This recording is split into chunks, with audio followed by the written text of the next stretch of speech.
O Supremo Tribunal Federal é um órgão técnico e eles podem falar até de infraestrutura e inauguração de obras. Olha, em que país é que nós estamos vivendo? Para apontar quais crimes de Jair Bolsonaro. Agora o TCU diz que a joia era dele, mas a narrativa, quem é que vai apagar? Para que Lula também fique com 11 containers. Será que tem paridade nesse negócio? Ora, não tem. Ora, veja como mais rápido que imediatamente um Supremo que é moroso em tudo que é processo do cidadão brasileiro e tem sido rápido para condenar inocentes.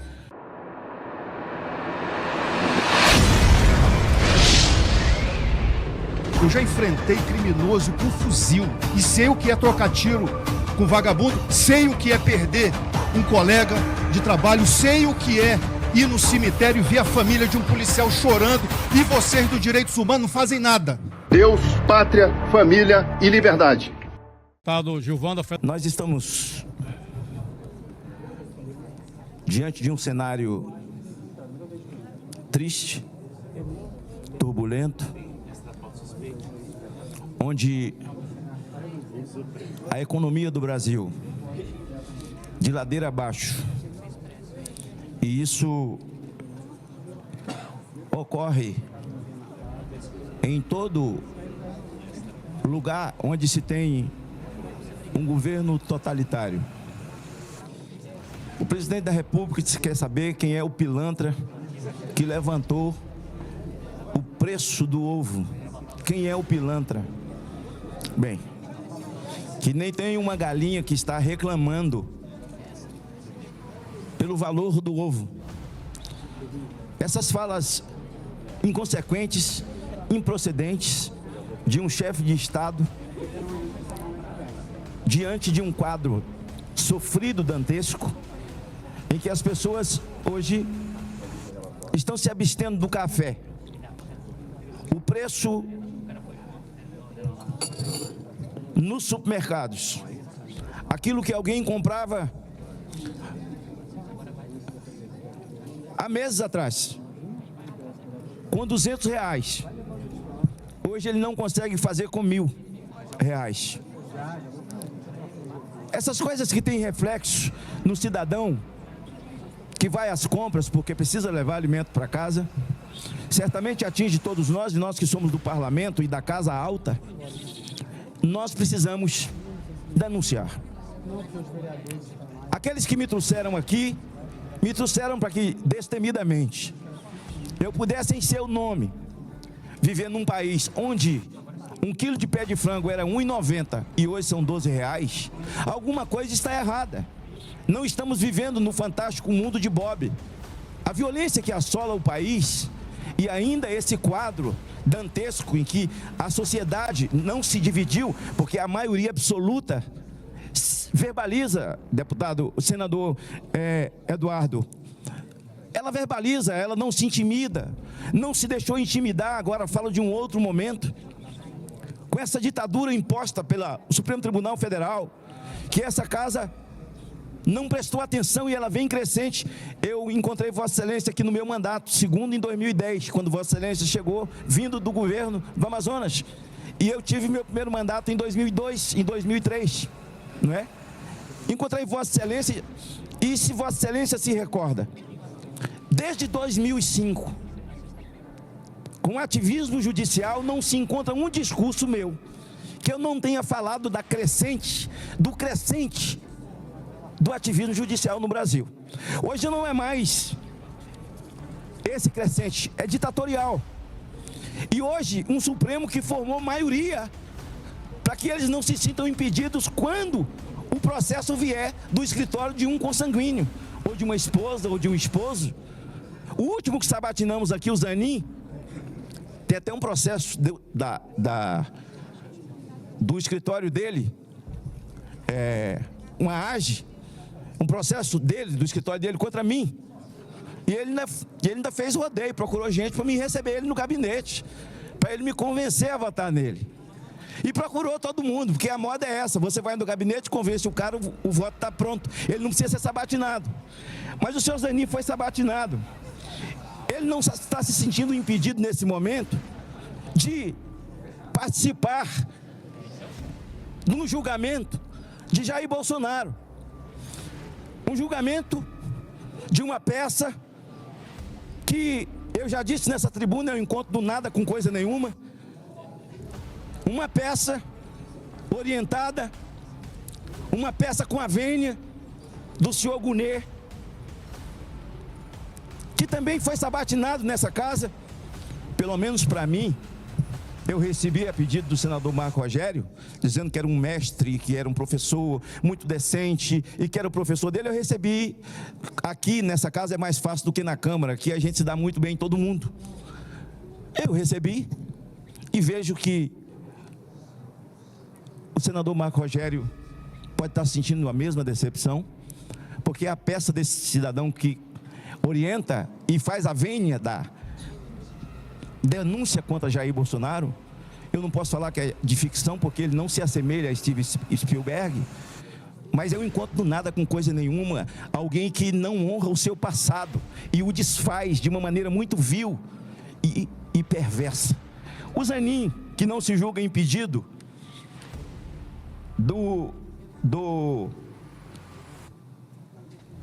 de participar do julgamento de Jair Bolsonaro, ele não se julga impedido agora enquanto ministro, mas se julgava quando veio ser sabatinado. Eu tenho 3 minutos, passo a palavra para o ministro Zanin. Qual for a parte que eu tenha patrocinado os seus direitos e interesses, senador, por favor, eu não poderei, se aprovar, há uma definição da mesa diretora de que nós não devemos usar o áudio de terceiros no microfone do Senado. Essa foi uma decisão adotada pelo presidente Davi Alcolumbre. Eu peço vênia a Vossa Excelência sabe da minha relação de respeito e de amizade com Vossa Excelência, mas eu estou aqui exercendo a presidência por delegação do presidente Davi Alcolumbre e eu não vou descumprir uma orientação da mesa diretora do Senado. Peço a Vossa Excelência que possa concluir o seu pronunciamento. Aquilo que eu coloquei, eu tenho tempo. Eu estou colocando o que ele falou no microfone dessa casa. Eu não conheço essa determinação no regimento interno, com todo o respeito também que eu tenho a Vossa Excelência. Ele mentiu a essa casa, dizendo que todo julgamento, nenhum julgador, nenhum juiz, nem mesmo advogado pode participar se ele foi parte da peça acusatória ou de defesa. Ele responde isso para ser tão somente aprovado. Eu não estou falando mentira, eu não estou inventando nada, eu estou passando a palavra. Ele agora não se sente impedido de fazer um julgamento de uma peça que não existe, de invenções e que tem trazido problemas absolutamente graves para o Brasil. Essa casa se sente acuada, a maioria dos senadores, alguns se sentem à vontade, e eu não sei como alguém pode bater palma para alguém que estabelece um regime por si só, diz respeito à Constituição. O ministro Supremo diz que nós já vivemos num semipresidencialismo. O outro diz que deixou de ser uma corte constitucional, mas estou aqui em solidariedade a você. O Supremo Tribunal Federal é um órgão técnico e eles podem falar até de infraestrutura e inauguração de obras. Olha, em que país é que nós estamos vivendo? Para apontar quais crimes de Jair Bolsonaro. Agora o TCU diz que a joia era dele, mas a narrativa, quem é que vai apagar? Para que Lula também fique com 11 containers. Será que tem paridade nesse negócio? Ora, não tem. Ora, veja como mais rápido que imediatamente um Supremo que é moroso em tudo que é processo do cidadão brasileiro e tem sido rápido para condenar inocentes, quando Eduardo Bolsonaro toma a decisão corajosa. E eu diria, parafraseando o apóstolo Paulo, intérprete da mente de Cristo: Eduardo Bolsonaro, não vos conformeis com esse mundo, mas transformai-vos pela renovação do vosso entendimento. Foi o entendimento que fez com que ele tomasse a decisão. E mais, disse Paulo: não tenho por ganho a minha vida. Para mim viver é Cristo, morrer é lucro. Eu não tenho nenhuma dificuldade. Quero aplaudir a atitude dele de falar dessa ditadura da toga que hoje impera nesse país, num consórcio, junto com o governo. Nós já vivemos num regime ditatorial. E eu precisava dizer isso aqui, senhor presidente, às pessoas do país, que eles estão acelerando, porque eles querem Jair Bolsonaro. A mãe de família não comove o coração de ninguém 14 anos de prisão por ter escrito, eternizado a frase do Barroso: perdeu Mané. Não, ele trata todos nós brasileiros como Mané, como idiotas. Ele que advogou para um terrorista. Eu vou encerrar, senhor presidente, tão somente dizendo das minhas providências. Eu já sofri 2 ataques. Vossa Excelência me conhece de muito tempo e Vossa Excelência sabe que para a ciência eu sou paralítico. Eu sou um homem lesionado de medula. A minha coluna é um enxerto de titânio. Por conta disso, eu fiquei paralítico, consegui ficar de pé e sublimei uma dor que eu tenho 24 horas por dia. Eu sublimei pelo privilégio de ficar de pé. E tenho uma vida, apesar das dores, de atleta, assim, para que eu tenha essa... E fiquei com um passivo do meu lado direito, como Vossa Excelência sabe. E por muito tempo, a minha mente se redefiniu e eu consigo andar com uma marcha diferente, jogando o meu quadril. Por conta disso, fiz o ano passado uma cirurgia, colocando uma prótese no joelho, que ainda não posso andar longas distâncias.